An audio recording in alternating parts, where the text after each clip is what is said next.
Hi, I'm Neil Druckmann, creative director. And I'm Troy Baker, I played Joel. And I'm Ashley Johnson, and I play Ellie. So first cinematic here, you'll see as we get to the end, I mean, this opening image, we wanted to match what we did at the end with image of Ellie.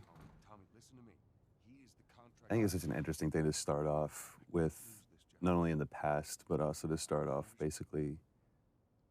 Yeah, that's one of the things we were discussing as we're iterating on this opening sequence, because it used to be, it was all seen through Joel's eyes. But then it became a lot more interesting to think of it as you're seeing it through Sarah's eyes, because Sarah is really kind of, the whole game is about this relationship between Joel and Ellie, but here Sarah is kind of embodies what their relationship is going to eventually become. And that was probably one of the hardest roles to cast too, with Sarah. Yeah. There were a lot of people that came in, and I love that this scene was, you know, that was one of the audition scenes. And it was so amazing when Hannah came in that it just, I mean, what you're seeing right now, that was the chemistry, and she was amazing. It's like, kind of like a younger Dakota Fanning. Just, there's an old soul behind those eyes. Yeah, and she could turn it on and off between each take. Yeah, it was crazy. Yeah, she was crazy. She's amazing. It's always a little awkward, right? You have a 12-year-old someone on the set, and you're doing this pretty dark stuff. Especially with the way that we work, too. All right, let's hold off on some of the jokes today, guys. Good. You started helping out with the mortgage then. Yeah, you wish. And this piece of music, actually, we were struggling to find which piece to play here. And then Gustavo wrote this thing for the VGAs just to play before we showed the trailer. And right away I heard it, I was like, that's got to go in the opening. This is the theme kind of like the relationship between Joel and his daughter that later becomes the theme between Joel and Ellie. Pelican Drops, Pelican Drops. the name of the band on her t-shirt. And where did you get that? My daughter came up with that. My 2.5-year-old daughter named one of her dolls that. And we're searching for a name for a band. I'm like, I got a name for a band. This is gonna be the first time that I've ever seen this scene. This was one specifically that I really didn't want to once we did it. And when we first talked about doing this, in the very, very beginning, I knew this scene was gonna come. And it was, I told you, I was like, give me a heads up when this day comes, because it's not gonna be a good one. Well, the thing with this scene, it's a super difficult scene to shoot. The first time we shot it, we did like at least 15 takes or something crazy like that. And then we thought we had it in the can. And Well, I thought, well, no, we all thought. We thought we came back to work and we started putting it in. And for me, there was just something that was, I felt like we could convey the same amount of emotion with less. yeah. And it was a hard thing to tell Troy because everybody put so much into it, and it's like, we got to do it again. Well, I remember that We got to day come back to this. when you came back and you told me that we have to do this again. Obviously, you know, you'll see why what we're talking about. But this is the defining moment for Joel. This is where he draws that line in the sand, where he has few moral lines left to cross. I'm so amazed with how well Hannah did, and Yeah, I mean, it was difficult to watch just on the mocap stage. And we actually had people, after a few takes, leave the set. They're like, I can't watch this anymore, and they just took off. But from a story standpoint, it's so important to show just what the violence does and how it like rips apart this family.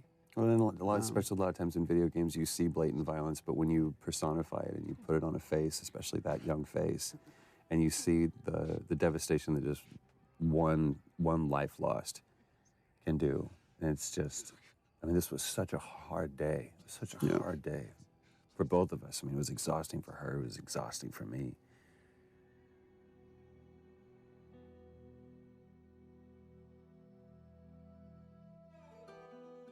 So the opening credits, the thing with the opening, initially we didn't want to do opening credits, we didn't even have the idea for this, but the jump felt too sudden to go from Sarah dying to then 20 years later. And making up. We found that when people watch it in succession, they're not paying attention when we start introducing Tess in the world because they're still recovering from Sarah dying. So we're like, okay, well, let's have this opening sequence that can kind of help bridge the gap. And just had the idea of just seeing this time-lapse video of fungus growing, because so much of the disease and the outbreak is based on this cordyceps fungus that's spread through spores.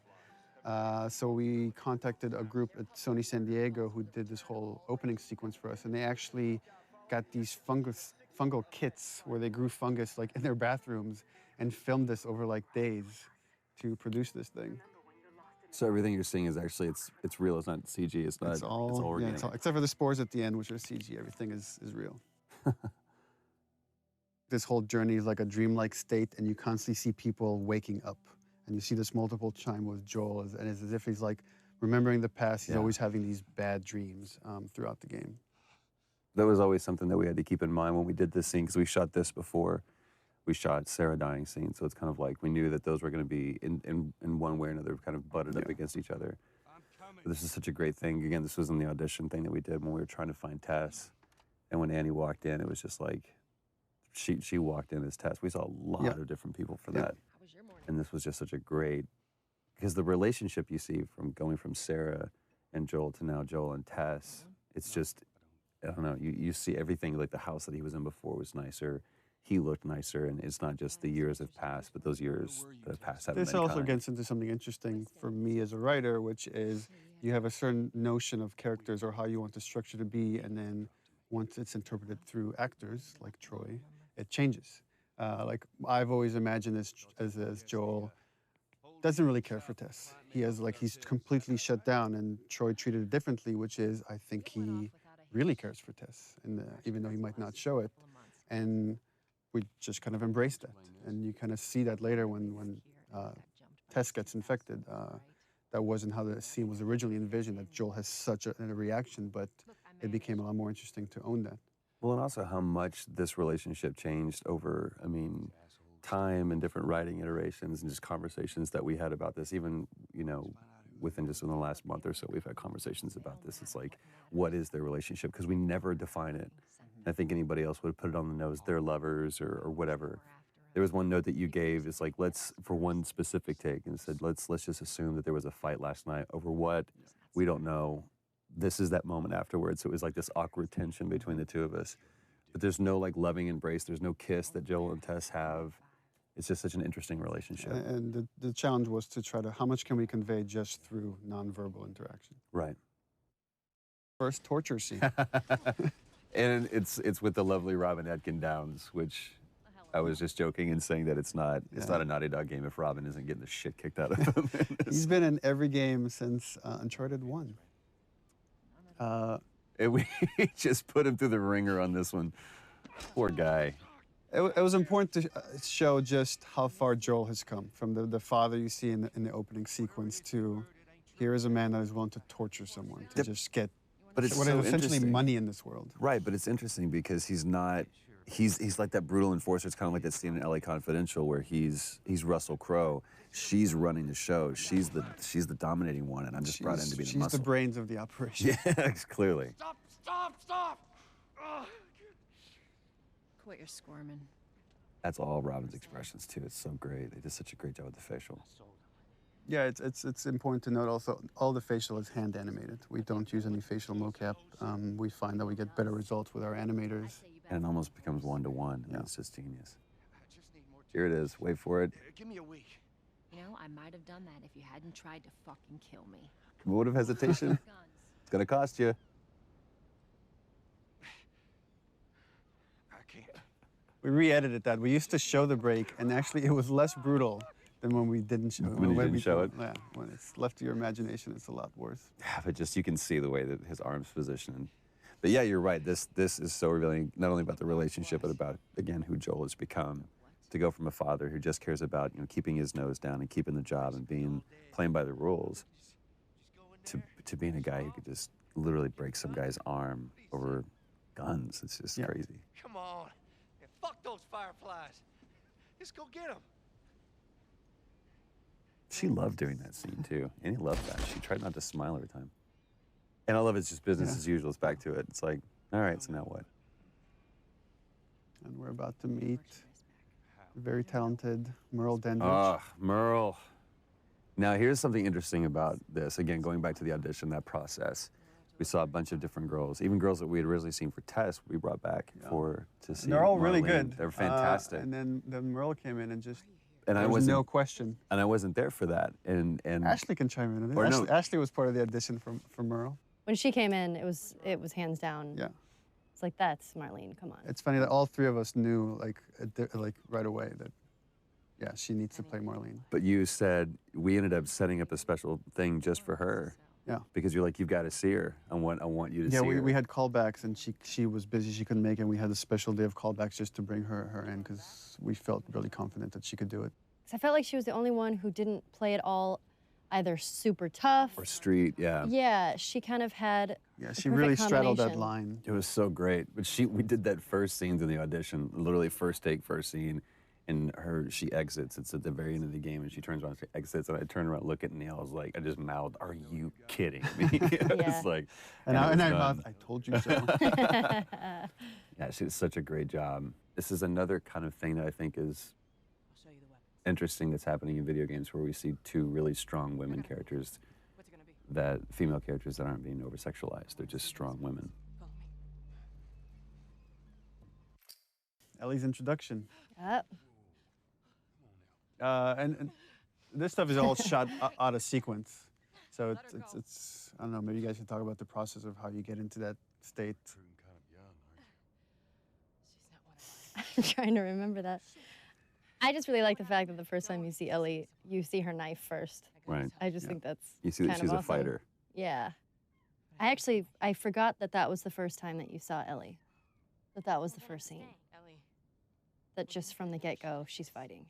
Yeah, and it's not just she's fighting because she really cares for Marlene. That was kind of Yeah. the crux of this, is that you see these two characters really care for one another. And I love in such a short time you see between Marlene and Ellie, there's this connection that's so Right. important because that has to carry through to the end of the game when Marlene shows up again. Well, even like just the positioning of the two people. I mean, it's Joel and Tess versus Ellie and Marlene. And just like, it's so interesting watching, right, Joel here doesn't even make eye contact with her. He doesn't even acknowledge her existence. Right. She's not crossing to that part of town. I want Joel to watch over her. Whoa, I don't think that's the best Ellie. idea. Our first fight. Here we go. Bullshit! I was close with his brother, Tommy. Said if I was ever in a jam, I could rely on him.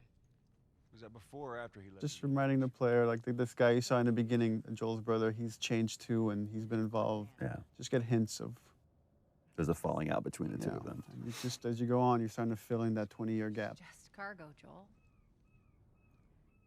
No more talking. Which is pretty true to your writing too, because I'm like, so what happened here? It's always, what do you think? What do you think happened there? Because I have no idea. 'Cause I don't have the time to write it. Don't take long.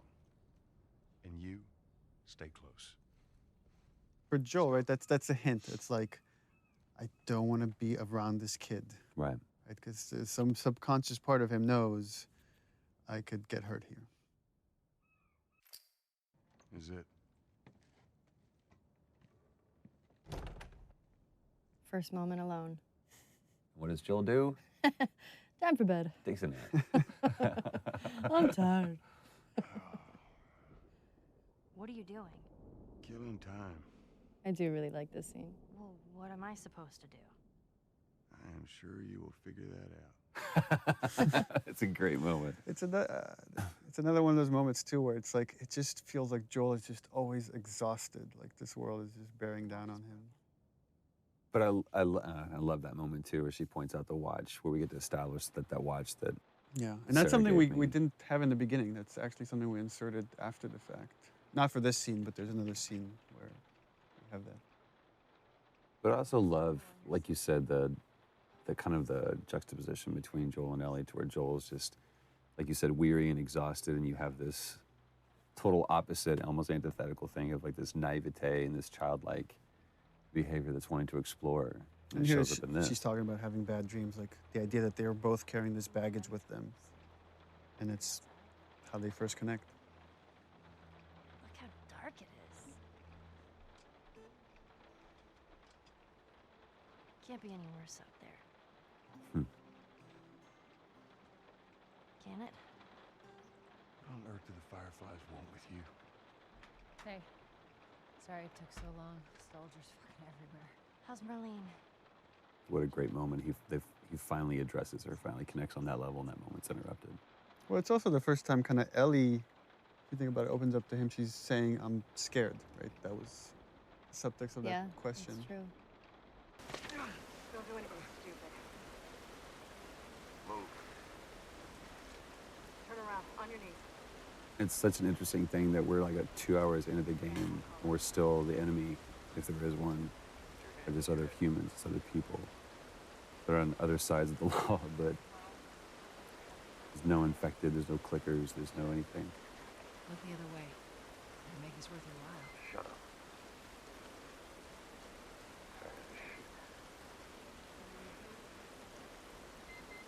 What's ETA? Couple minutes. Love the attention to detail, the rain falling off their faces. And, she's the one that strikes out first. Then it's interesting how Joel instinctively, when a gun is pointed at Ellie, he acts. Yeah. Again, there's something subconscious that he feels like he has to protect this girl, even if he doesn't realize it yet. Here it is.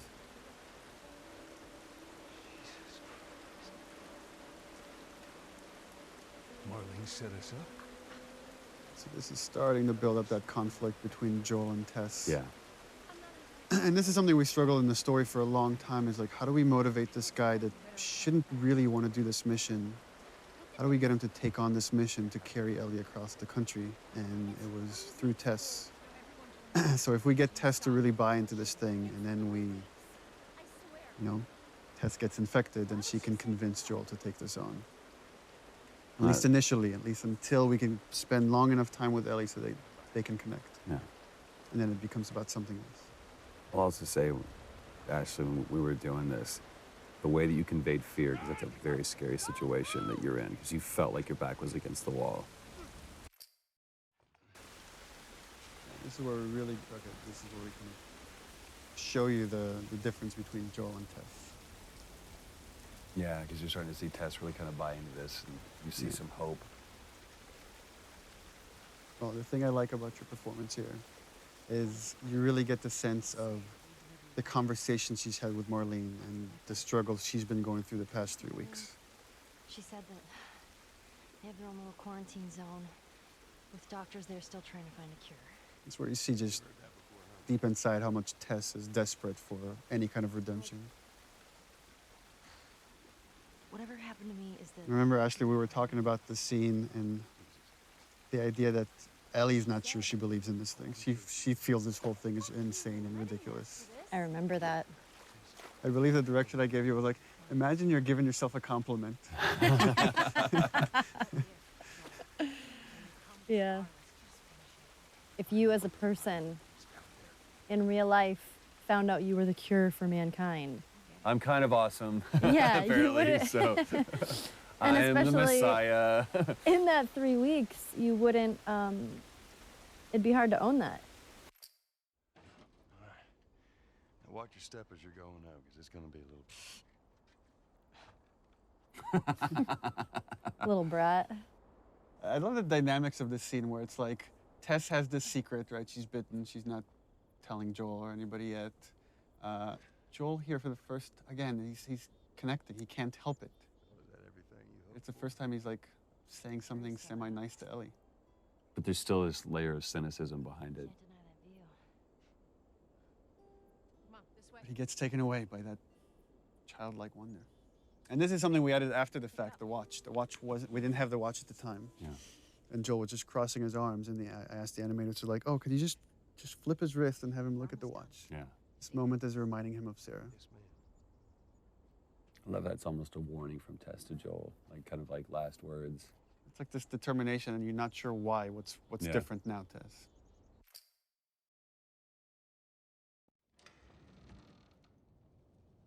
No. No, no, no. Tess's desperation. What happens now? I love and it totally comes across without many words or anything, just through the expressions on Joel's face, which is, I've put up with this long enough. Right. This is over. I've indulged you enough, Where's Tess. this lab of theirs? Oh, she never said. She only mentioned that it was someplace out west. What are we doing here? This is Yeah, not... that calm, pacifying, trying to talk some sense into you. I know that you are smarter than this. Really? Right. Guess what? We're shitty people, Joel. It's been that way for a long time. I love the fact that her character, It is over, Tess! she knows she's gonna die any minute, but she's still holding on to so much hope. Yeah. That, well, she's different.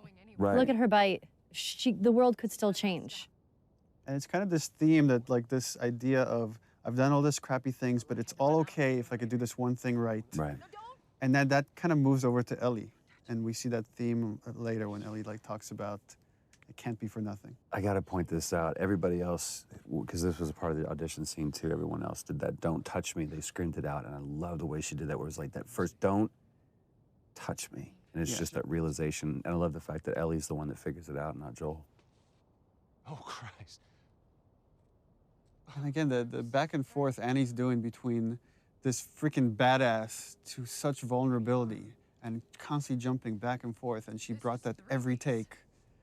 We're all like, because every take she's like full on crying by the end of it. She's incredible. You're right. She's such a badass, but she was so vulnerable at the same time. It's just such a Shows hard two thing to sides of the play. same strength too. God, I'm such an Annie fan. You have to feel some sort of obligation to me, so you get her to Tommy's. I remember you coming out of a take, and Troy's like, look at me, he's like, you don't understand. You're not right there staring into her eyes. Yeah. I can buy you some time, but you have to run. You want us to just leave you here? Yes. There's no way that... This moment where, like, Joel's like in denial. It's like, there's something I could do. Not even understanding, like, she's gone. She's already gone. There's nothing he could do right now. And also, she is just laser-eyed on Joel doing that, even though she's talking to Ellie. No, just go. Tess has to snap him out of it. It's like, you know that you have to do it. Ellie. And I believe this is the first time Joel refers to Ellie by her name. I don't think anywhere else in the game he does that. Beforehand. And again, it was important to stay. We stay with Tess, just showing. Here's her emotions finally coming through when Joel is gone.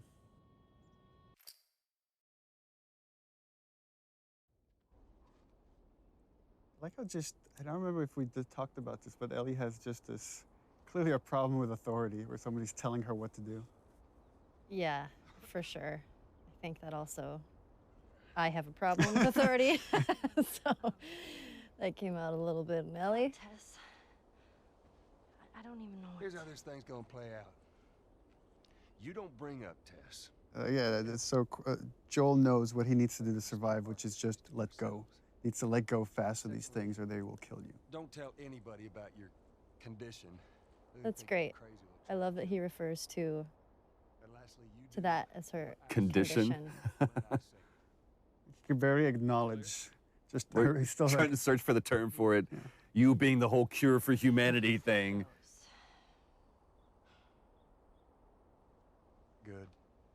I love that he Cliff says Snow. good, but the subtext is clearly like, all right, good enough. Yeah. That's all I'm gonna get out of this kid. Good chance he could get us a car. Okay. Let's get a move on.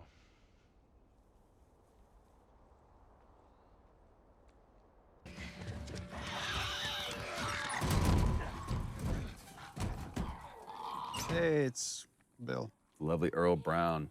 Whoop whoop. I remember you were kind of geeking out when you auditioned with him. I was. We saw like a lot of people for Bill, and there was a lot of like stars that came in. I was really surprised. Like, but then when he walked in, I was like, holy crap, it's Dan Dougherty from Deadwood. He's amazing to work with. I've worked with him before a while ago, and I just love working with him. You actually hit him in the scene in the face. That's right. I did. Right there, and we kept it. And he kept going, what a trooper. That's one of my favorite things, is when he goes, am I Yeah. dead? He was sick that day. Yeah. He was like getting over a cold. I did hit him, and I felt so bad because it was a complete accident. I think I didn't realize my swing was going a That lot was faster the than I thought first it was. of many people that you hit during the shoot of this project. Yeah. Getting It into happens. character. Well, I also love this business that he's doing here too. That was something that he completely made up. He's like, working on the sword and Again, I love this moment. This like, this paternal thing. Like, just shut up, kid. I need to handle this. He's always a dad. Actually, Bill, they are. Well, it don't matter because I don't have a car that works. But there is one in this town. Parts. There are parts in this town. Meaning that you could fix one up.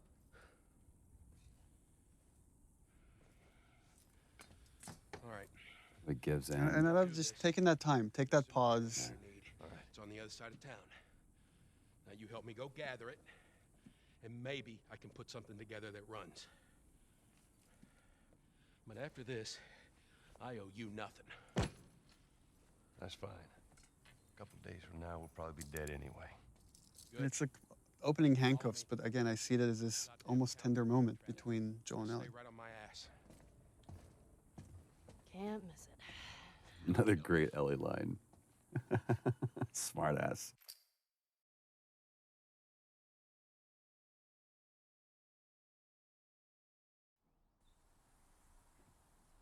Remember the rehearsal for all these scenes? So we would shoot these things in chunks. So we'd bring like Earl in and Ashley and Troy and just shoot we're gonna shoot the whole Bill sequence. And talking to Bill, and he's about to talk about a partner that he's had. We've talked, there was a question that brought up, is like, what kind of partner is this? And Earl asked, is Bill gay? And I said, well, he could be. I mean, it's really up to you. Well, no, you gave the standard response of, what do you think? Because I really want him to own it.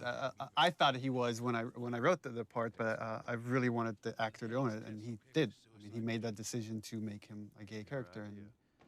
And again, it's not something we ever explicitly say, except for the magazine that Ellie steals. Right. But again, instead of making that a point and something, it's just a cute little piece of exposition.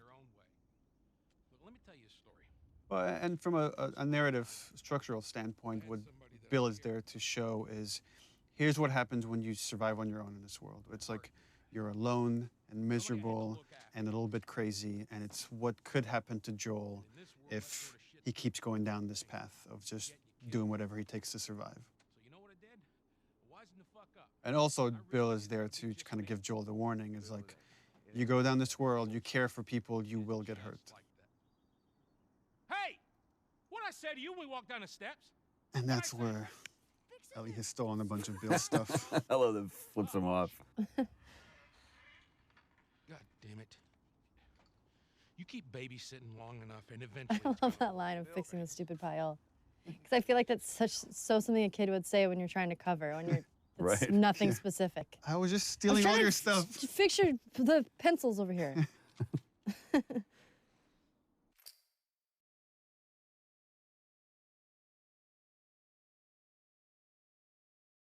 Oh, this is the one where we abused Troy. I was like, you have to fly face first into the ground. And he's like, but I should roll. No, fly face first into the ground. It was like, well, if I roll this way, then actually, they're like, it looks too ninja when you can't do it. So I literally just had to eat shit time after time again. It's like seeing stars. It was great. Please tell me you're done! Yeah, you guys are acting against nothing. There's nothing there. And something I always had to remember was bring the tension back.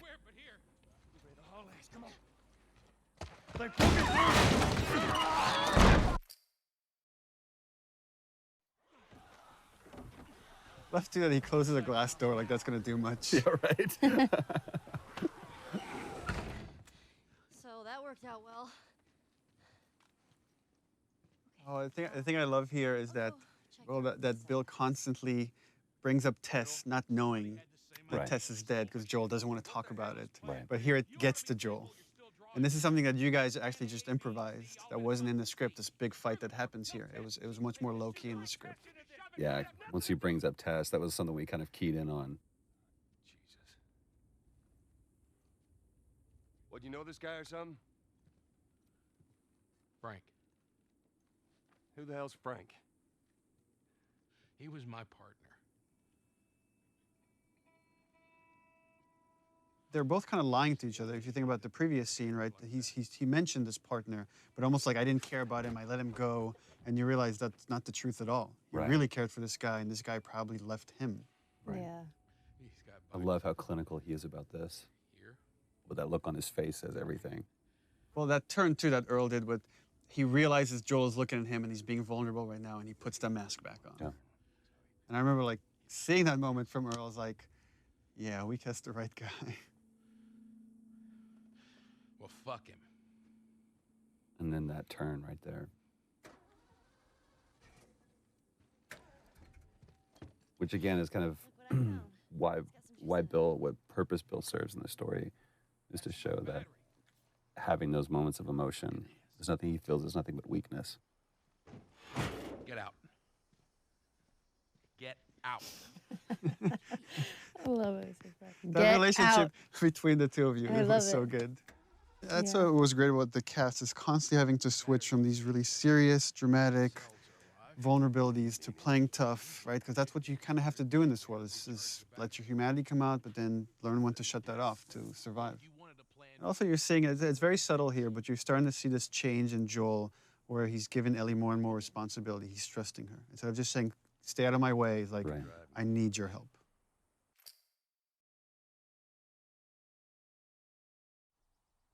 This is a good point that, you know, in case people weren't aware of the process. I mean, everyone at this stage, we had such great sets, even though it's kind of rudimentary, but they actually built a truck for us, and we used that truck so many times. But I think this was the last scene that we shot with Earl. Yeah, and rehearsals, I would try to give you guys as much of concept art and videos that we had, Right. so you can imagine the space, because you have nothing there to act off of, except each other. That's right. You guys have each other. It's true. And I love this exchange between Bill and Joel too, because, you know, it's Joel trying to kind of apologize for an awkward situation and trying to show some sensitivity to him, and Bill just completely glosses over it. The thing with Joel that I kind of admire, like, he can't come up with the right words. He can never come up with the right words. I always like, it's like a half sentence. He's like, so, yeah. And Bill kind of finishes that for him, but it's Which really helps my writing. This theme comes in here because to show Joel's now alone with Ellie, but the relationship has changed. This is starting to become that theme we heard in the beginning with Sarah. Now we're getting into the first scene we ever shot, and this is your guys' edition right here. yeah. Yeah, this was the first audition scene when I came in, when I read for you guys, along with another scene that I don't know if it's in the game or it It's not in probably the game. changed a That's little it's bit. like the scene with the Walkman. Yeah, the scene with the Walkman. There's a scene. There was the scene kind of like it, but it's pretty different. Back at Bill's. I mean, all this stuff was just lying there. What else did you get? Well, and I especially love this because, especially at this point, we had no idea who Bill really was. That is actually before my...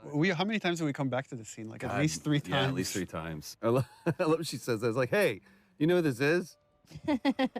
And the different versions of songs that we ran through with this too is great. I'm sure your friend will be missing this tonight. That's the guy on the cover is John Sweeney, one of our concept artists. That's awesome. Is the centerfold also his penis? We should have that unlockable. You could see what she's looking at. Yeah.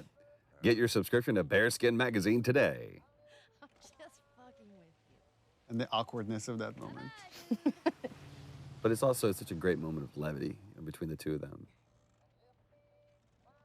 I don't know, that's kind of a way of her complimenting him or trying to bond with him. Yeah. And it's something I was very conscious of when like writing this stuff. It was like, this is making me uncomfortable here on the page. I have to leave it as is. Yeah. That's your litmus test. Yeah. I love that. Not even tired. Cut to passed out. This is the first scene, because it was part of that reveal trailer. It's the first scene that I ever saw put together fully, and I was just absolutely blown away how good it looked. It was the first time I'd actually seen, real flesh and bone put on Joel and Ellie. And the yawn we added after the fact. I remember that. Because we were like, she doesn't have a yawn. She should have a yawn when she wakes up. And then you were yawning on the set, and we're all yawning because it's contagious. I know, just watching that, I just yawned. I tried to be quiet about it. I love that this moment of silence and kind of peacefulness is broken up by this. So Joel knows this trick. He knows it because he's done this before. Right. Poor John Bentley. And I love, again, how that music is playing not as a score, but coming from the car. It's just great. I believe that was Ruben that we hit and Yeah, had that him was fly, Ruben. fly off the truck like that.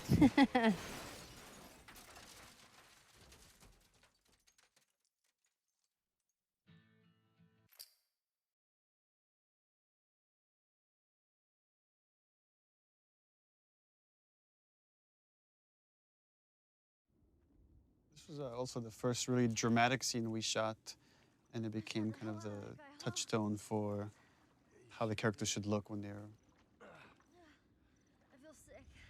really pushed. It's so interesting when she's, you know, again, it's this moment of vulnerability when she says, I feel sick, and Joel's, Glad I didn't, right? again, being very didactic and pushing her away. Goddamn kid. She stands up for herself. This is the first time she stood up for herself. How about, hey, Ellie, I know it wasn't easy, but it was either him or me. And I love that line, For saving my ass. you know, it's either him or me. Anything like that Come for back me, to Joel? that. And he can't do it. He can't admit that she saved his life. Lead the way.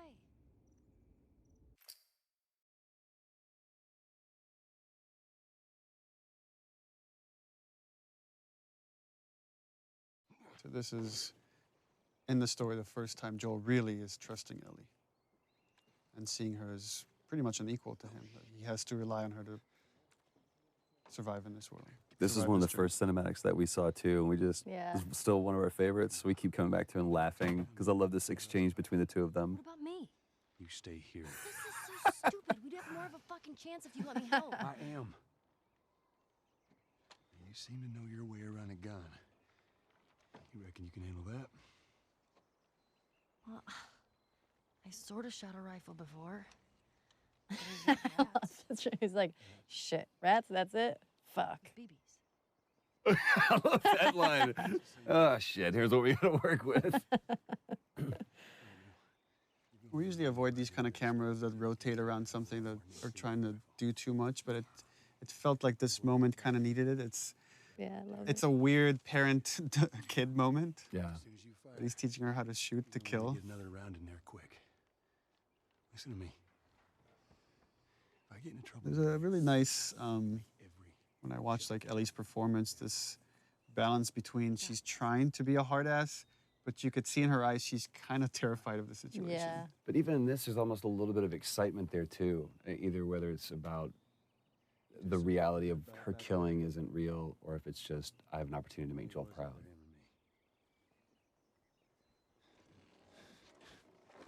Opening up, opening up. You're welcome.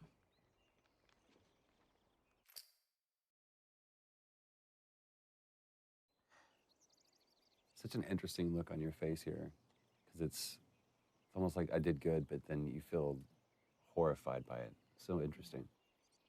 It's like, even though Ellie's used to killing, used to seeing this stuff in this world, it was still important to show this is having an effect on her. Right. And you're going to see that kind of carry throughout the game. Well, it also kind of carries over into this moment as well too, because I realized what I just put her through.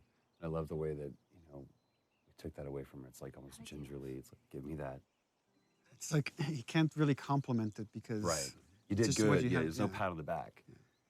But then I turn around and I give her this, and it's like you said, there's a sadness to it. Yeah, it's sad that in this world, these are the things that you have to bond over. Like, here's your gun. And that's the reward. Yeah. But that knot of understanding is great.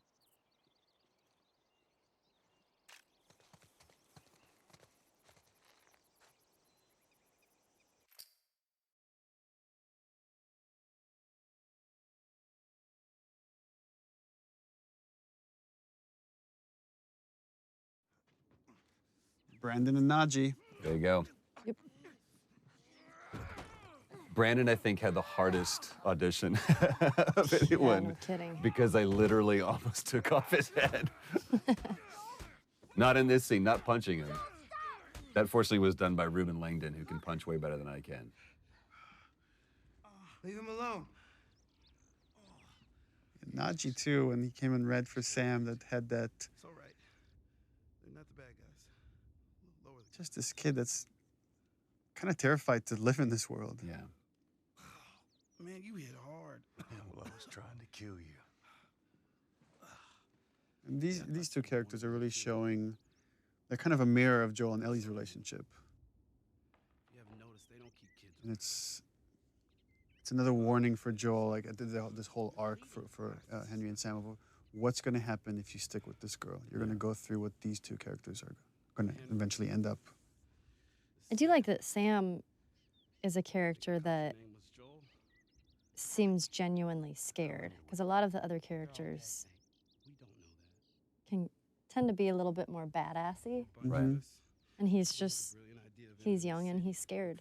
And I love that. To me, he also comes across very sullen. Like Yeah. there's like just a little glimmer of hope and joy, but it's almost like anytime there is a moment of that, then Henry kind of takes that away from him. It also gives Ellie an opportunity to play a mentor of sorts for him. Yeah. Be safer if we chat there.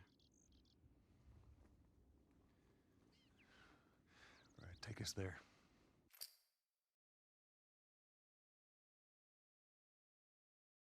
Welcome to my office. One thing that I think made Brandon such a great choice for this, and the right choice for this, is this scene about how much he owned it and the pride that he had in showing off this wonderful camp that they had made for themselves, and kind of like trying to impress Joel, and Joel just very nonplussed about the whole thing. He's like, oh, good for you. Yeah, you've done this. And relax. We're safe. Well, the interesting thing, the way I read it is like Joel is impressed, but he's not. He's trying not to show it. He's trying to still test this kid. But there's a lot of he sees himself in Henry. Yeah. Very, very much so. This is, I remember we going back and forth about this because. Oh yeah, because layout changed. Because initially they were going to go through the camp at night, and then we had to change the layout, so we had to go in and re-record these lines. Well, and there's something on the reverse that it doesn't really matter, but when we shot this, the entire time that he was laying out this plan, I was just looking at him because I was like, I really care about your plan, kid. I care more about you. It's kind of like poker. You don't play the cards, you play the man. Again, one of those fleeting moments where kids can be kids. She doesn't seem bothered by all this. Such a powerful line. And Joel completely just dismisses it. You guys were actually doing that in the background while we were doing this scene. This was so great. It wasn't like shot separately. I know, we were just fooling around. You guys like, shut up. It just seems like there's a lot of people putting their stock on the Fireflies these days. Yeah, maybe there's a reason for that. So you don't know. I love this standoff, even though it's a sit-off almost between the two of them, where Joel's just pushing him for information just to see where this kid's grounded. That nod. Yeah, the threat being so subtle, but it's there. Yeah. And that's the other thing, again, that Brandon did with this that everybody else didn't do. They kind of really got in Joel's face, and he didn't. He didn't posture himself that much. It was just like, I'll take care of mine, you take care of yours. And also that he doesn't correct him about your daughter. Mm-hmm. Joel doesn't correct him. He's not, she's not my daughter. You and your girl, you want to join us. It goes down tonight.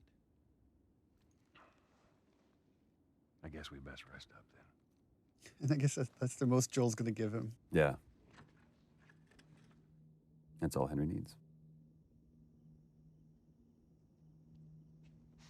Joel sleeping again. These were my favorite scenes where I just got to sleep. No,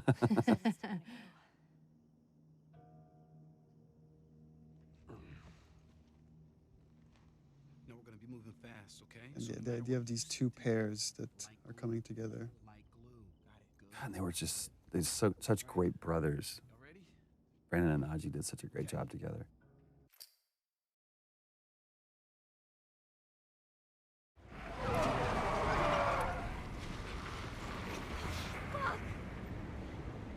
How many bullets do you have left? I just remember it was funny because jumping off of this bridge, there's just A rope? a line of tape, and then you have to like jump off of it. Because we were both stepping over it at first. They're like, no, this is like 50 feet down. I know, like, oh, so we got to do a whole thing. It looks ridiculous what we're doing. It's like, with our arms above our head. I know. And this part where you're in the water, we had you on a cart. That's right. And we just pushed you across Yeah. mocap stage. It was actually pretty violent being on that. It was. It was pretty scary.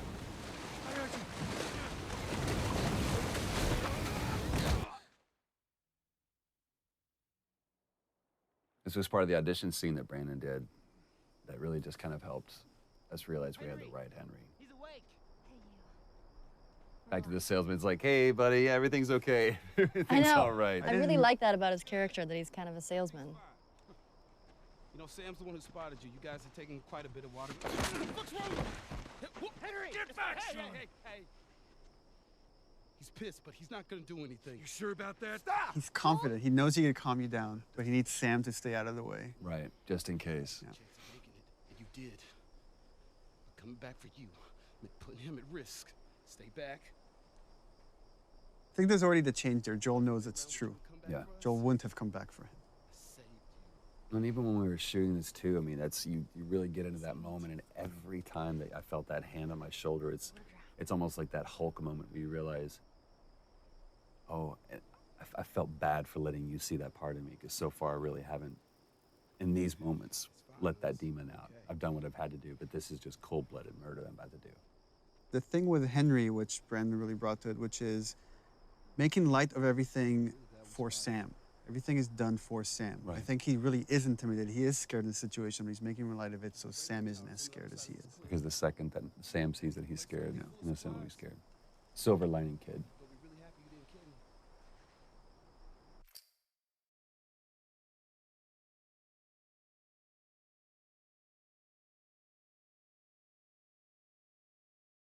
This is the longest Short cinematic scene. in the game. I had to fit that in there. Quit this place from this, since we had it in the first trailer. I can't quit you. I remember when we first, the very, very beginning of this, when we did the first table read through this and everything, and we talked about, I asked if there was going to be a moment of just a light shining through in this darkness, and you talked about this scene, and at that point it was just really kind of just real easy brushstrokes of what it was going to be, and it really came into fruition and became this Well, all the characters here have their guard down. It's kind of unique, because usually somebody's lying or somebody's hiding something. Right. And here's like, everybody has their guard down. They're just talking about motorcycles. You two deserve a little privacy. And you were really giving too on this. We spent a lot of time on this, and there was this one scene where you just kind of let me ramble about, you know, to where we really feel like we're coming midway into a conversation. I don't remember what was said, but it was just this cool moment. But you went more into the details of like with Tommy and where you went and the States and all that stuff. I think that really helped kind of make this, the following takes much more natural. Right, without all the rest of that stuff, the preamble being there. But I love the turn that he gives right here. It's like the kids have gone to bed now, and we can just talk like adults. Worst part about it all. Animation and lighting, right? If you don't capture these looks in the eyes, this scene doesn't work. Right. The thing that I love about this is that he's set up a little office for himself, kind of like what Henry did. You know, it's this, I'm being official, trying to be a grown-up. But he's still a kid, and we see it in this moment. I really enjoyed working with Brandon and Najee. Just having them on set was so much fun. They're such Najee great especially, dudes. like Najee's a trip. hilarious. we're doing this crazy scene and we like cut and then he's like just starting dancing or Yeah. singing whatever, you know, YouTube hot song at the moment. Yeah. You know, song bombing us all day. They were so much fun. I just adore them too.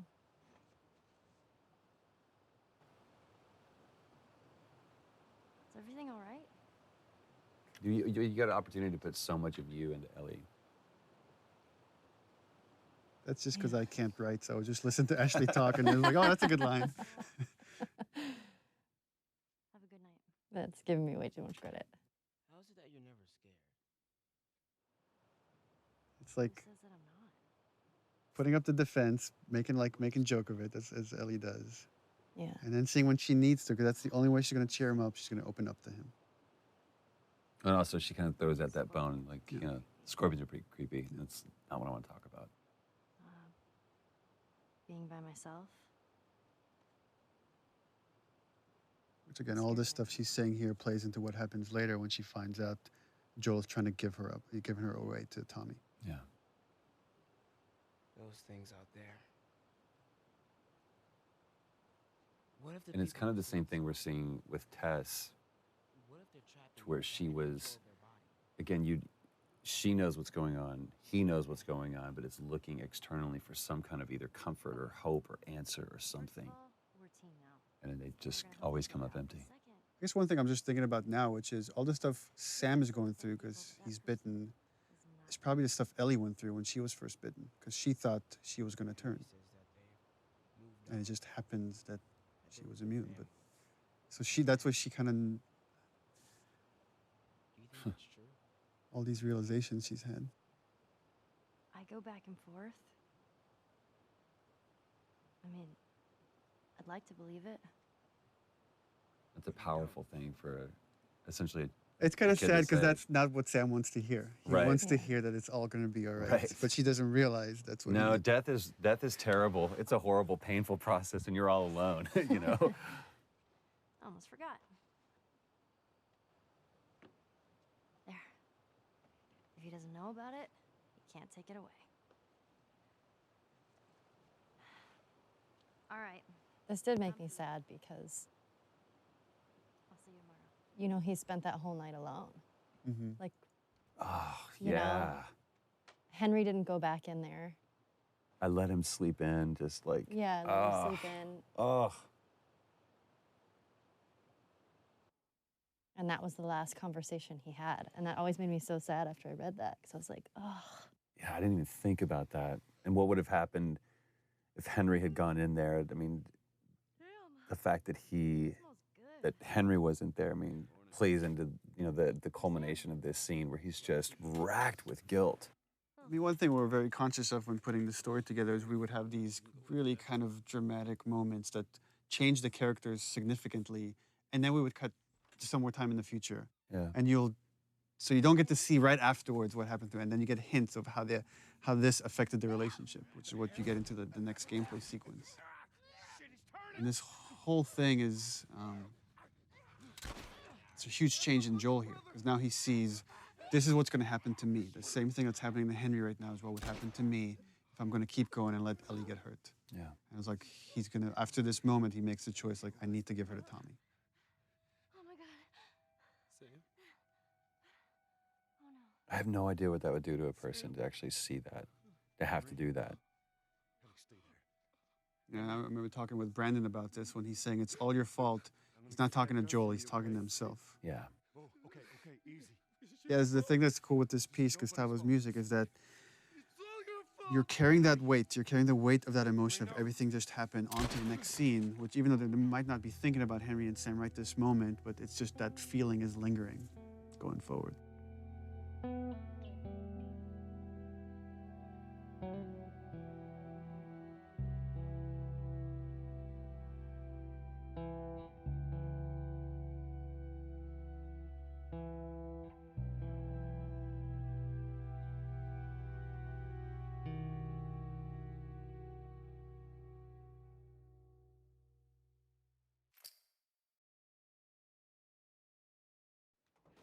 I own that shirt.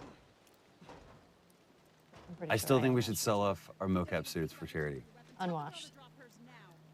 Jeffrey Pierce, What the lady says. Ashley Scott. Sorry, Ashley Hart.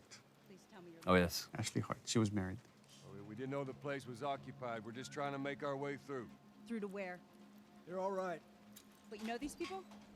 Know him.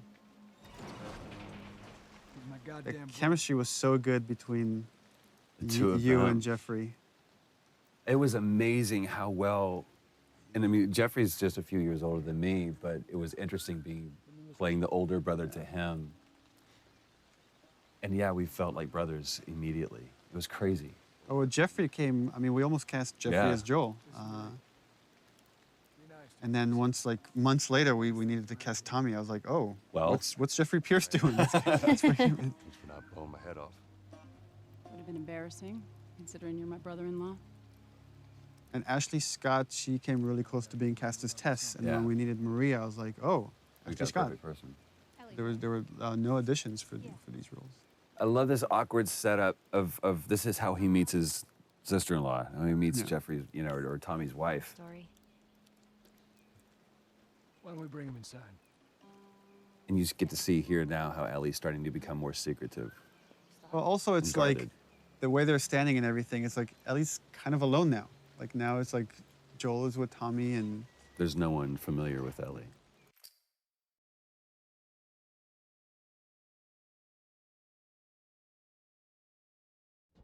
It's quite the crew you got here. They're good men. This place gives them a second the chance. theme of redemption. Gives us all a second chance. So why'd you leave Boston? We went through this so many times. And each one of them I thought was great in its own little version. It was just kind of like trying to pick the right one. But this is where you get to see. Well, Joel's putting up a front here. I mean, he's trying to. He's pitching his little brother. Yeah. And it's so interesting to see them slip how they're two different men, but they instantly go back into those roles that they were before. And just by the behavior here, you get hints of what happened in those 20 years. Right. How dark things went. Like they're playing nice. Right, they were happy to see each other, but now it's like, it's right underneath the surface. You haven't changed. And that's, I mean, that's so true to life. Like, especially with brothers, you go back to that. I push these buttons and you do this. This isn't for me, Tommy. This is for your damn cause. My cause is my family. And I loved, I mean, what Jeffrey was doing posture-wise, putting Joel on the offensive. And now he's just like insulting everybody here and insulting his wife. Tommy, I need this. Again, just Joel just expects. I tell my little brother to do something, he needs to do it. Right. Which is totally based on my brother. This is how you gonna repay me, huh? Repay you? For all those goddamn years I took care of us. Took care? That's what you call it? I got nothing but nightmares from those years. You survived because of me. It wasn't worth it. Tommy here, Tommy and Maria show that even in this world is horrible. You could find peace in it. Right. You could build a community. You don't have to resort to these things that Joel has. That line was a great thing that Jeffrey improv'd on. Put your hands on me again. It's a good Southern phrase. You okay? Yeah, I'm fine. Joel! Oh man, they were coming in from every direction. Then Maria was like, "We gotta run." That's where you see Tommy. Tommy realizes for the first time that Joel really cares for this girl. This isn't just a job. And that's where he has that change, and he's like, "Oh crap! This is why he's asking me to do this." Absolutely not. You tell him to go find somebody else. And again, it's just such a real moment between a married couple. It's like What's that all about? honor and you know, doing something for selfishness and everything else, that doesn't play in this world anymore. Those are archaic ideals. Tell you where the lab is? I don't want you to go out there because you're going to get killed, and we don't owe him anything. Because I'm sure all she knows is the 20-year-old Joel, 20-year-old version of Joel. Why would you risk your life for that guy? You hate him, essentially. One fuck up and then I turn into one of those widows, okay? And for Ellie, it was important to show that she could just read Joel. She has this bullshit detector that, just by the way he's answering her questions, she understands exactly what he asked Tommy to do. Maria. Here we go. Love this moment. Here we go. If anything at all happens to him, it's on you. The posture and everything. He knows he's in the wrong. He knows he can't ask Tommy to do this. Yeah. She's thankful, you know. Yeah, I know. I'll take that girl of yours to the Fireflies. You don't have to worry about it. Aw, he really cares for you. There's so much more behind it, though, than just care. It's Tommy showing that he's the bigger man, that he's the better man. He's allowing his brother to be shallow and selfish. I think he knows what his brother's been through. And he knows why he can't go through that again. Which way?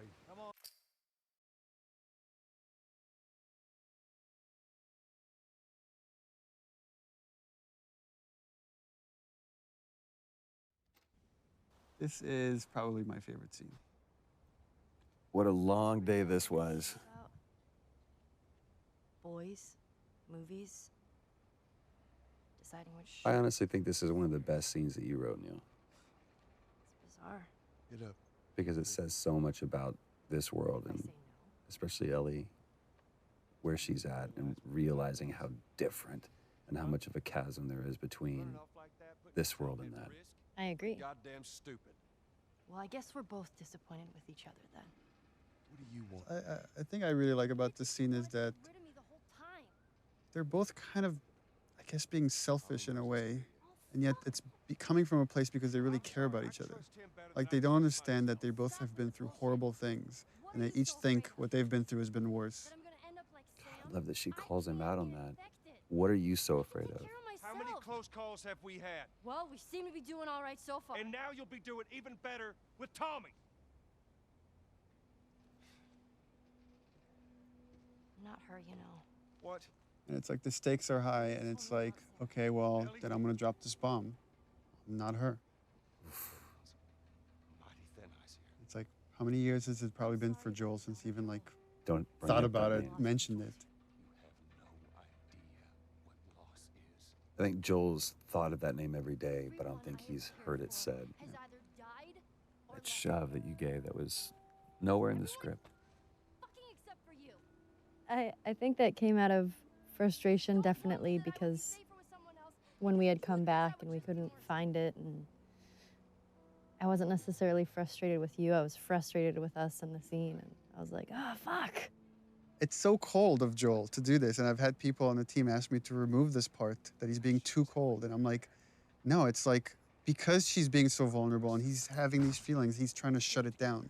That's why he's being so cold. It was so important for me to keep that in there. When he says, "You're not my daughter," it's almost an insult. And it's kind of the opposite of what he's feeling.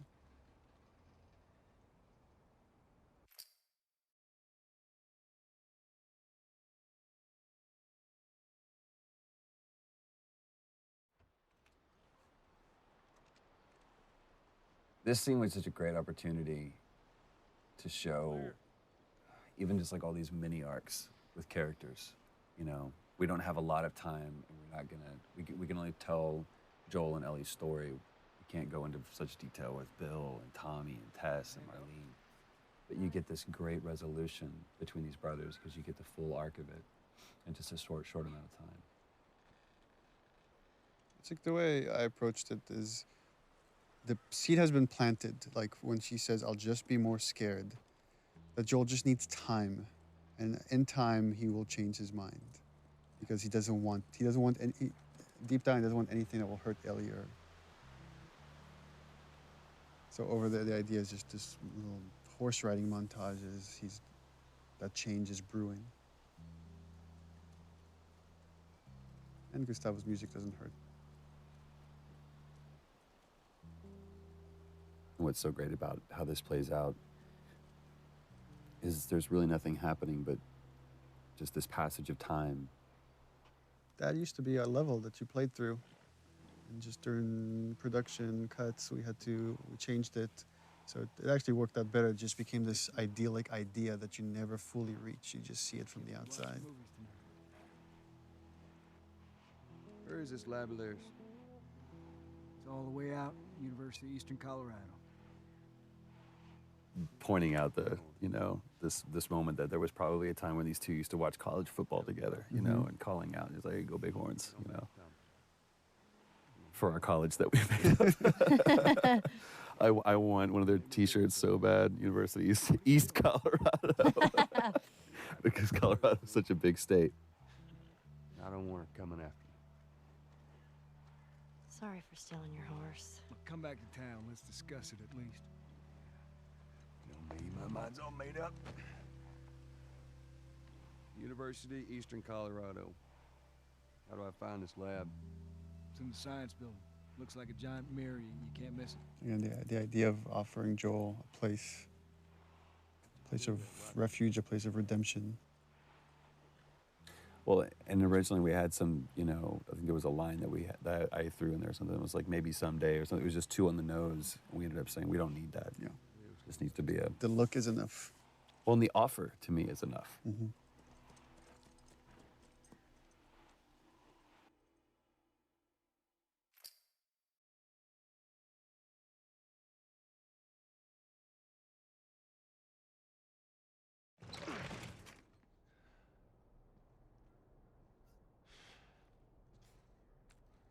We're about to hear Steve Bloom. Lovely Steve. Silk-throated Steve Bloom. Looking for the fireflies. They've all left. Yeah, no shit. I'm dead. Or I will be soon. Got me What a macabre scene, though. I love that Ellie's just kind of thumbing through things. She's pretty frustrated with not having found the fireflies, not knowing where to go. Man, I love Steve Bloom's voice. He makes me want to clear my throat. Trying to save the world. It's mean. Good luck with that. Do you know where that is? I know the city. Is it far? Again, this is where we really start kind of getting the sense of how Joel and Ellie are just chasing their tail. There's, you know, chasing a phantom. Oh.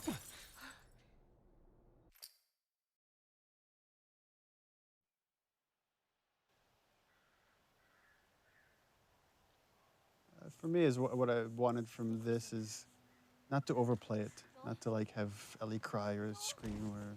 Shit. Joel. Here. There's probably a lot of panic that happened between this moment and the next. Well, and what You're not a great line too. You got to tell me what to do. When almost the entire game she said, "Don't tell me what to do." And here is where we've been lying to everybody when we've been saying you don't play as Ellie. That's right. Yeah. Asked point blank. Do you play as Ellie? No. Nope. I know. In this moment, a lot of this project and the story has been constructed around this moment, which is where the roles flip, where now it's Ellie that has to protect Joel and essentially bring him back to life. Bye-bye, Bunny. It's a pretty cool reveal too. To pan up. And there's Ellie as the hunter. What we wanted here is also is like, you don't know exactly what happened to Joel, what's the state, how much time has passed. Poor buddy. But the way that she's doing that, you can see that she's been doing this for a while. You'll just start.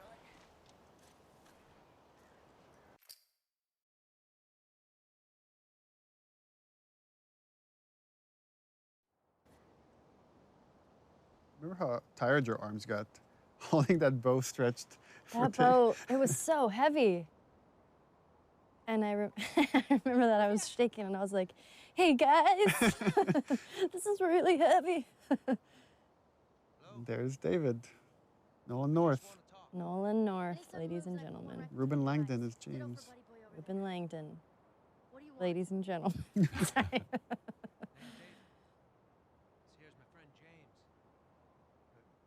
Remember, like, I showed Nolan a part of the game early on, and he's like, oh, you gotta get me a part somewhere in there. I'm like, okay, I got something for you. I got a role for you. But I will say this, because I mean, I was on set just for a brief part of this, but that's when I mean, I've always been a fan of Nolan's work, but that's when I was truly awed by him at how he crafted this character. He took what you had and just really brought it to life. Yeah. I told him the most important part is don't play a bad guy. Yeah. This guy's charismatic. We have to believe that people will follow this guy. And that Ellie could trust him. Yeah. Buddy boy can go get it. He comes back with what I need. The deer is all yours. Anyone else shows up. You put one right between my eyes. That's right. It just shows what versatility Nolan really has. Yeah, that voice, I mean. It's so comforting. It is very comforting, but it's interesting now that I'm hearing it, knowing what we went through. I get, it's a little unsettling now, hearing it. 'Cause I'm like, ugh. Back up.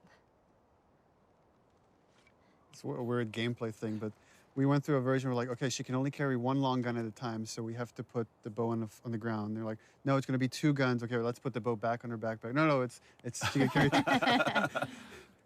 And we removed the scope. They used to have a scope on it. We're like, oh, we don't want Ellie to have the scope. Bring him with us. I remember being so relieved in this scene when we switched the gun out. And I got to put the bow down. I was like, ah. I love how David complies too. How he just kind of like submits to a little girl. Well, the thing is like, he knows the stories, he knows what happened in the university, and he's trying to figure this kid out. This whole sequence, he's sizing her up. How early or how late on in the script did you write David? I mean, it was written not that long before we shot it. Because remember you it like started out mentioned, from like, a pretty cannibal small, king. yeah, it was referred as the cannibal king. We just knew that Ellie was going to run into the worst of mankind and she would persevere and come out on the other side.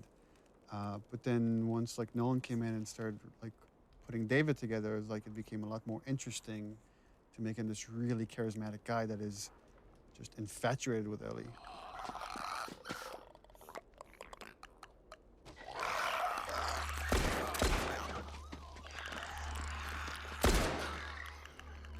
Now when things get real, you see who kind of glimpses of who he really is. Because there is that moment in that other scene where he makes it seem like, okay, you're in control, but she never was. Yeah. Had some practice.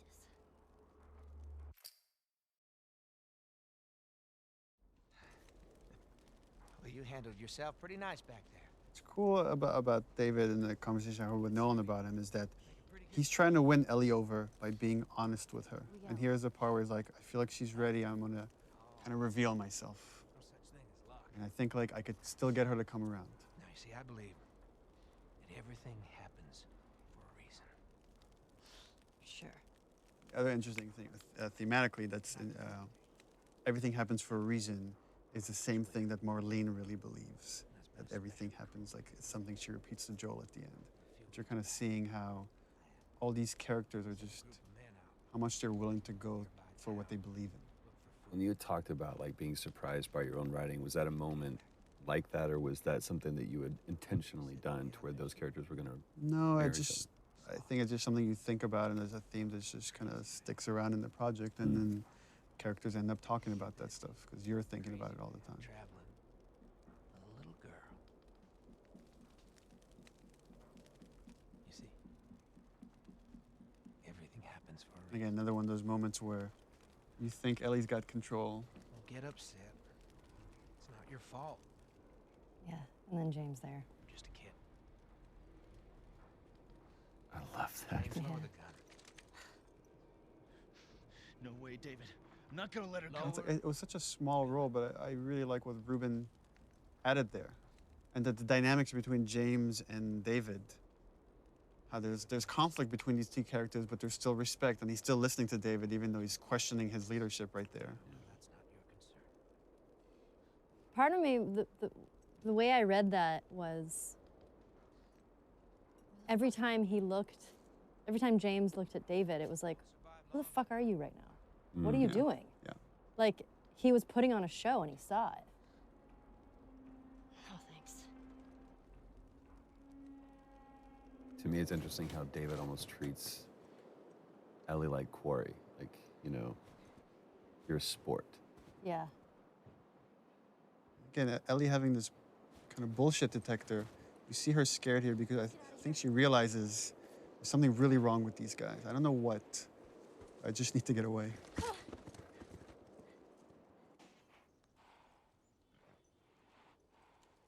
So interesting from watching this, though, I would completely believe David. I'd follow the guy. It's crazy. It's because you're a cannibal. This little moment, this breath before going to see what's downstairs. And again, for players, it would have been like a while now since they've seen Joel. Joel? Once again, Joel's asleep. I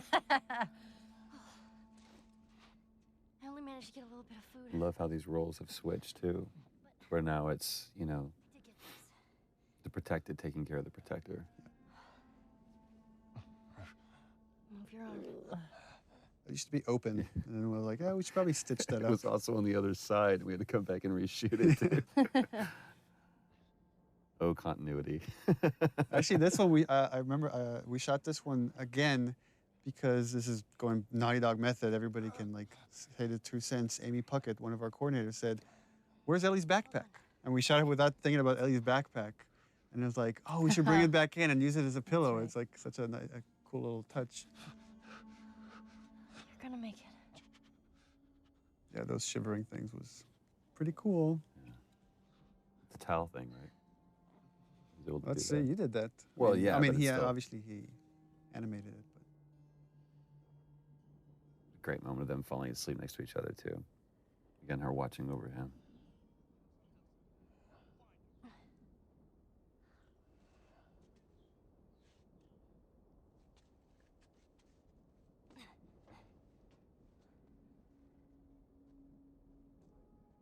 To me, you really get a sense of the oppressiveness of the world with all the introduction with all of these different kinds of enemies. It's like you feel like you're fighting this multi-front battle. It's not just these are the bad guys, and it's so clear. Yeah, and just how much Ellie's now willing to put herself on the line to just get them away from Joel.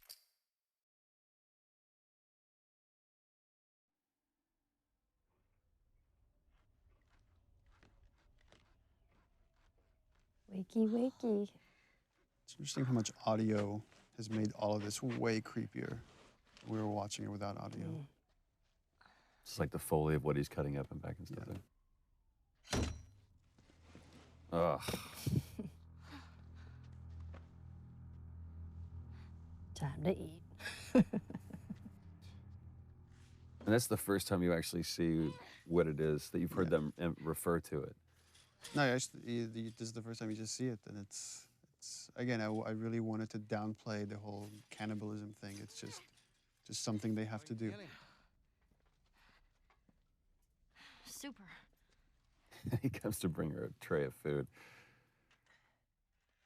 This was so cool to watch when you guys were doing the scene. It's just like this battle of the wills where he's just trying to like get in her head, and she will not let him.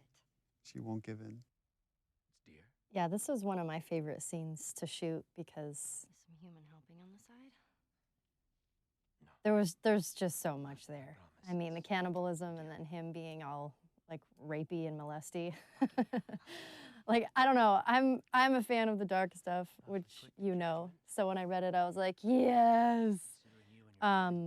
Which makes me sound like an awful person, which I am. So I don't know what that says about me that I wrote this. I know. I remember that night that I went home, I was just in a funky mood. We have to take care of our own, by any means necessary. It was like it was a cooler thing to read about it than actually having to go in there. It was really hard to do. Yeah. You're gonna chop me up into tiny pieces. See, again, I see David being this very gracious person. There's I mean, everything he's saying is kind of true. It's like, you kill to survive, we kill to survive. It's just what you do in this world. But again, Ellie just is feeling there's something else here. I still don't look at David as a bad guy at this point. Oh, that's what too is like you were talking to me before we got this whole David thing, and it's like, you want to work with Nolan North? I want to do a scene with Nolan North. I want to do this. And I'm like, oh, we cast Nolan North. It's like, great. I'm like, but you don't act with him at all. Jeez. Yeah, I feel super lucky I got to work with him because he's the king. He's so fun to work with. I mean, he really owned it. He threw himself into it, like darkness and all. And again, talking to him about it, he's like, I don't see him as dark. This is just what he wants. That's it. I think David believes his own line of bullshit. Or whether it's bullshit or not, I think David believes that he actually is doing the right thing. I mean, that's the other thing we discussed with Nolan is like there's a religious part to David, even though I never wanted that to come out in the script. But he really kind of believes that he's been sent here and he has this destiny that nothing can really harm him. What am I supposed to tell the others now? And you really took that on the chin that day, too. Man, this whole sequence with David, I was so beat up and bruised. I remember you came back the following day with bruises. I was like, guys, look at me. I had bruises We're like, everywhere. oh, that looks bad, but we're making a game now. Yeah. I love that you made it the little girl that broke your fucking finger. Yeah. That was a good call, Neil. Well, he calls her stupid little girl, so she throws it back in his face.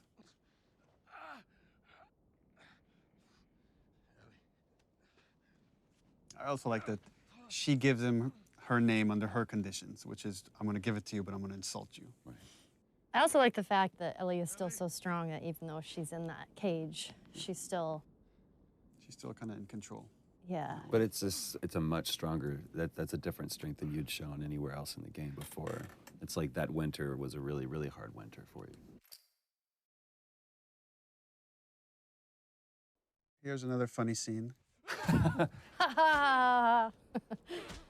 Well, and you're wrong. I did get to actually act with Nolan in this. Nolan was a trooper and let me torture him. Although we did record over his lines with Liam O'Brien. That's right, the lovely Lob. The lovely Liam O'Brien. This actually is my favorite scene in the game. Is it really? And it, after I saw you guys shoot it, and then when I saw the animation and everything, I was like, I just love this scene. What is it about it you love so much? I love that Joel is just quietly violent. Mm. And that you pop off the guy's This is his kneecap. job, right? This is what he's good at. Yeah. And it's also for me, when we talked about this, it's like Joel going back to this, like, all right, you want this guy? I'll be this guy. We've spent almost the entire game for him to stay away from being that guy, but in this, and it's like, I still know it's like how we're to going fuck you back to up. the moment in the beginning we saw him with Robert and Tess. Yeah. This is what he does. This is what he's done in this world. Yeah, it's a no-brainer. He's good at it. Chokes him out and breaks his neck right there. All for the benefit of that guy.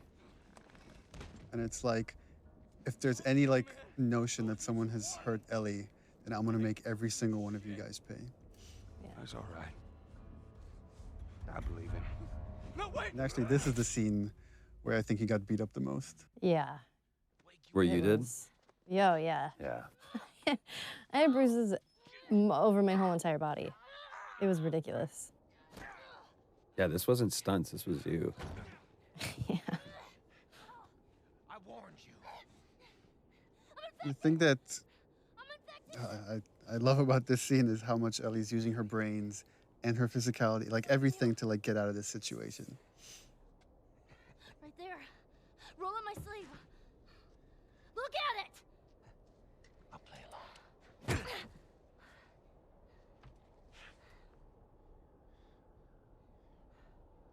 What'd you say? Ruben helped so much during this part because choreographing sort of all of the little movements were so particular. And I think everybody sort of knew at this point that I kept hurting people. So Ruben was like, you have to give her the foam knife because she will hit me.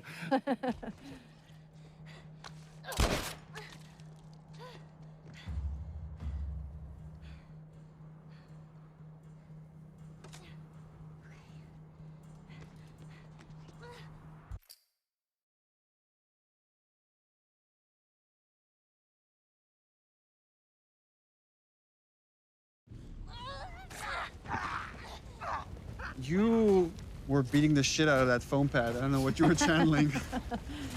I have a lot of anger. Stop! Stop! Fucking touch me! It's me! We did very few takes of this. This was like maybe 3 takes. Yeah. It just felt like so intense with each one. It was like, yeah, we got it. That's enough. It's the first time that, Ellie and Joel, like, embraces that physical contact. Yeah. And it's such a great choice, I think, for you the dialogue wasn't important. Yeah, it was just a gesture. So it was like, just let the music take over. And it's the same theme from when, his daughter dies.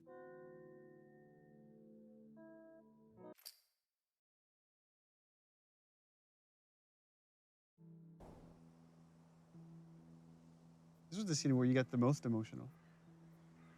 You almost cried in this scene. Oh, that's right.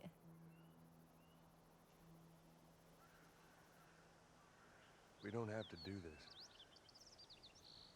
You know that, right? First time Joel questions the whole idea of this mission. But in a different way, though. Before it was, why am I wasting my time doing this? And now I'm saying, maybe that's not what we need. Maybe that's not the answer. Maybe it's not worth it. Well, yeah, it's not worth it. But I love that this comes off of what you said was one of your favorite moments, which was the giraffe moments with the giraffe sequence. sequence. that fleeting moment where Ellie gets to be a kid one last time after the whole David sequence. And how you even played that visually with, you just kind of catch the very last end of the giraffes moving there. So here we go.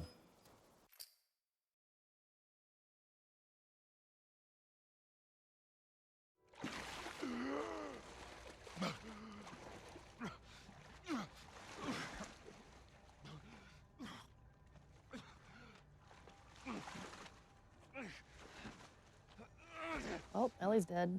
I mean, I'm sure it was such an intentional thing to call back to the very beginning, to where Joel finds himself in this situation again, and after everything that we've been through, it's like I won't go through this. And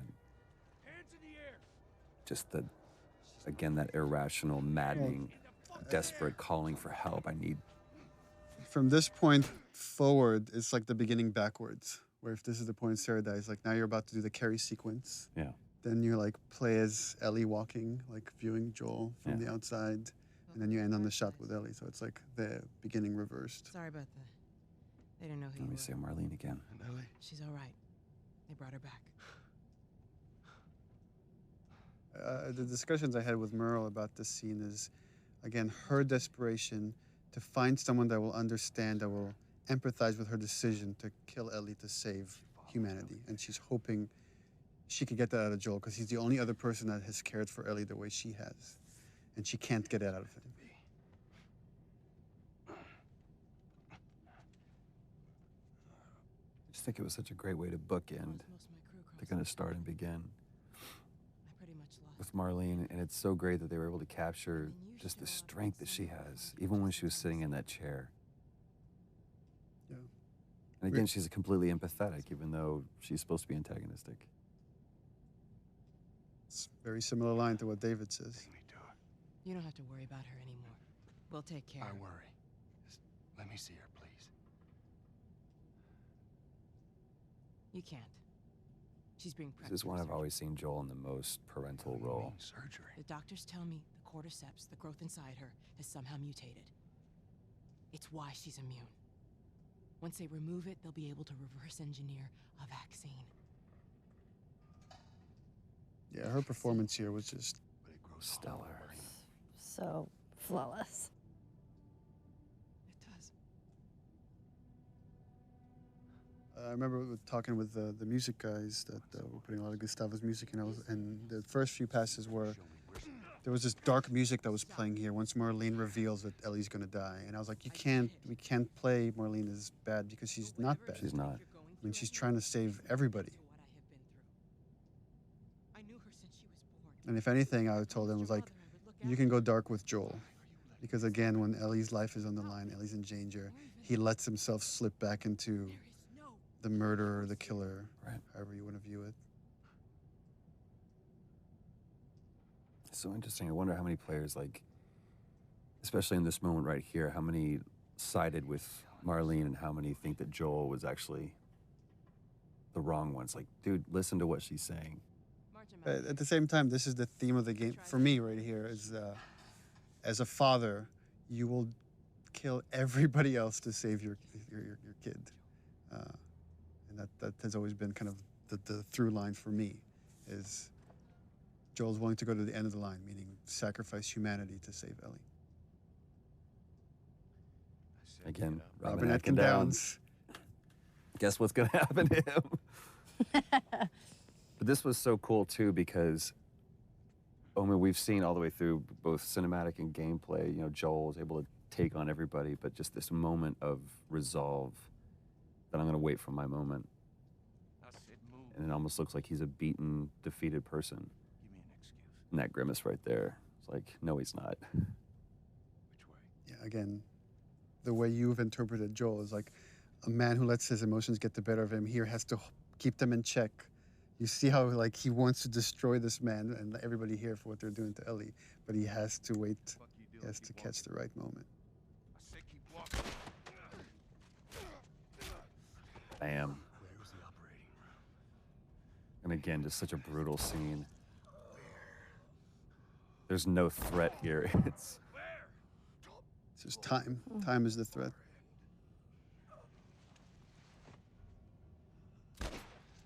now I'll let you die.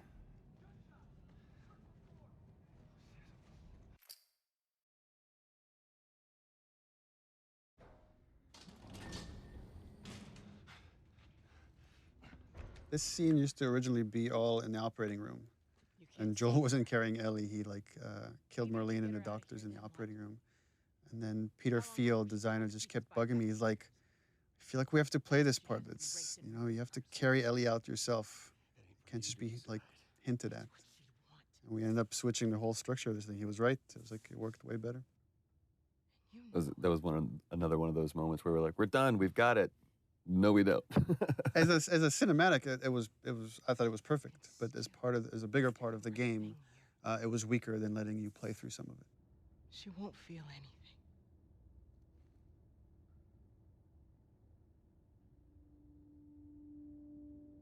Again, the only hesitation Joel has is that this is what Ellie wants.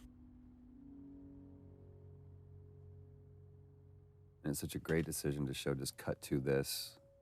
Give the audience, the player, just one last moment of, well, what did he choose?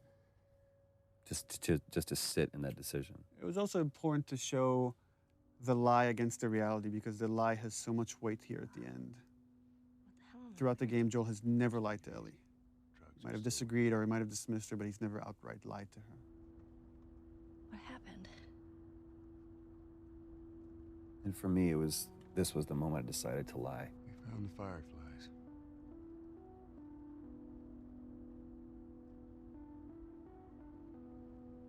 Turns out there's a whole lot more like you, Ellie. People that To me, it hurt to say these things. ain't done a damn bit of good neither. Because once Ellie started believing that I actually had something, that I was someone, you're basically telling Ellie, you're not special, you're not important, and everything you've done was for nothing. I'm taking this home. Yeah, in the first few versions of the scenes, there's like Ellie had all these questions, like, what happened? Why? Who was there? Why would they let you take me out with the gown still on? And it just was better if she said nothing and she just turned her back to him. And again, just to show how far Joel's willing to go to remove any threat for Ellie. I mean, we had talked about this before where, she obviously has that bullshit detector. Mm-hmm. And I just felt like I knew you were lying. I feel like Ellie knows you're lying.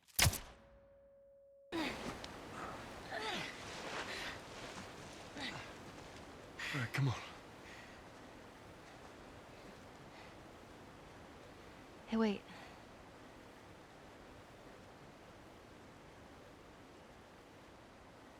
Here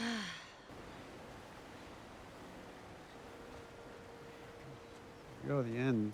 So, original ending for this, way back when we put the outline for the story together, is that Ellie believed the lie and they went off to Tommy's, and it was kind of like this wide tracking shot as you see them kind of getting smaller and smaller walking off to Tommy's.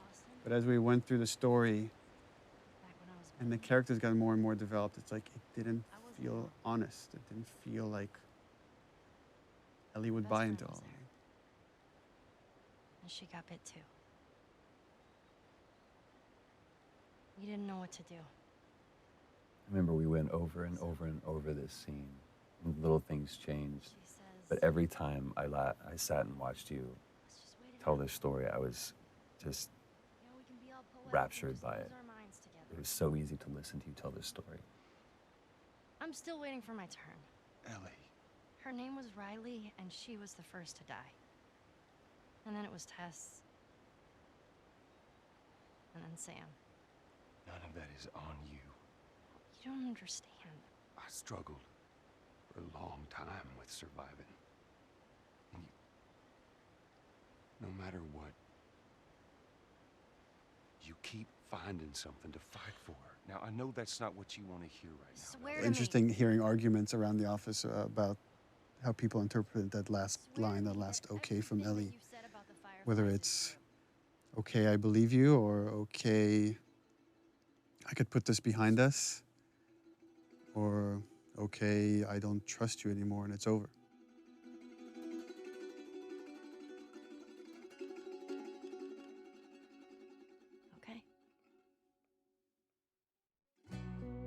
that's it.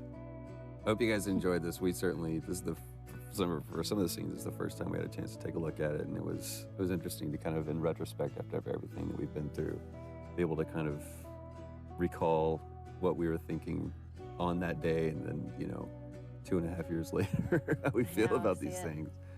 It's interesting we're ending this on the credits because there's so many people that have, all these people have put the story together, right? I mean, whether it's artists or programmers, or without all these people, none of this comes through. It doesn't matter how good the story is or the performance is. There's hundreds of hands that this goes through. And gets different kind of interpretations throughout the way until you end up with the final thing that hopefully you guys enjoyed.